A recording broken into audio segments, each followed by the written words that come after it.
bucket trolley parked in the middle of the boating pond. "Fuck it, I can't see it anymore."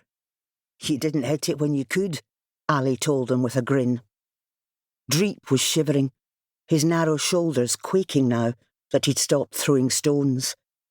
"I vote we get inside," Ali suggested. "Unless you want to head for home." "No way," Dreep told him, jumping up and down in an attempt to keep warm. Ali turned towards Kevin, who was putting the finishing touches to a slogan on the side of the nearby pavilion. "You coming, Kev?" Not waiting for an answer, he and Dreep made for the high railings that surrounded the old farmhouse at the edge of the park. Glasgow City Council had done their best to keep them out of the derelict listed building, bricking up the doors and sealing the windows with metal sheets, but they hadn't made it foolproof to Dreep, who, climbing up, over and through all obstacles in his way, had first gained them access to the upper room on the pavilion side. Now, shimmying up the blackened and burnt trees next to the spiked metal fence, showing exactly how it should be done, Dreep was first to plop into the deepening snow cover on the other side. Ali caught the list of expletives resulting from that. At least that's what he thought the swearing was about. It turned out he was wrong. Dreep's frantic cursing continued in his half-smothered, high-pitched voice, sending a warning bell jangling in Ali's brain as he followed his friend. Had another gang found their way in and booby-trapped the place?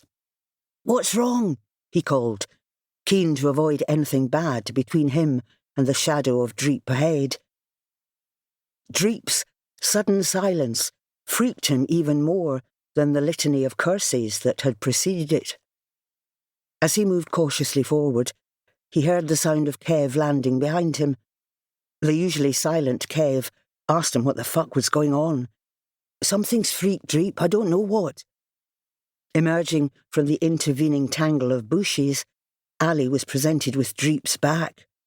"What the fuck?" The unfinished expletive died in Ali's throat as Dreep stood aside to let him look. The naked shape of what might be a human was on its back, knees in the air. Ali's eyes were drawn to the blood-soaked feet, the rigid hands tied to the arms of what looked like a metal chair.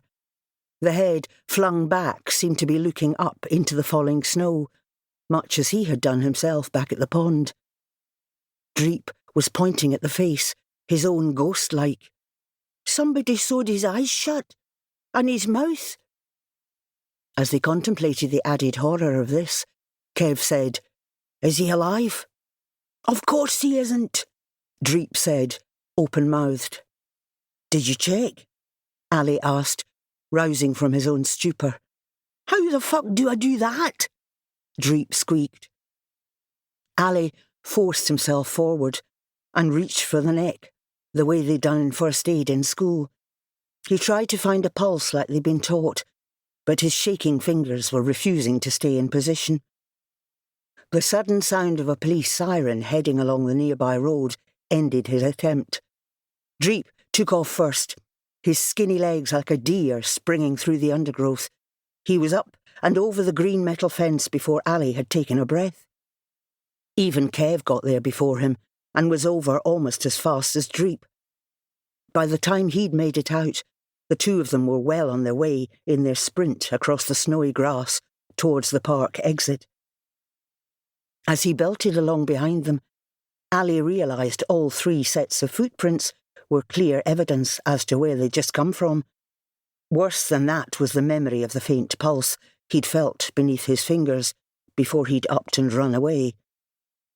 The naked ginger-haired guy had been alive. Just.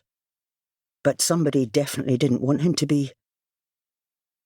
He thought of Kev repainting their tag on the pavilion wall. He thought of the stuff they'd planked in the old farmhouse. Jeez, whoever tortured him must know someone had been using the place as a hideout. His mind racing as fast as his feet, he thought of his fingers on the naked guy's neck.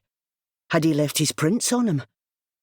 As he belted round the corner at the Vital Spark pub, he thumped into a smoker huddled against the wall, gasping out an apology.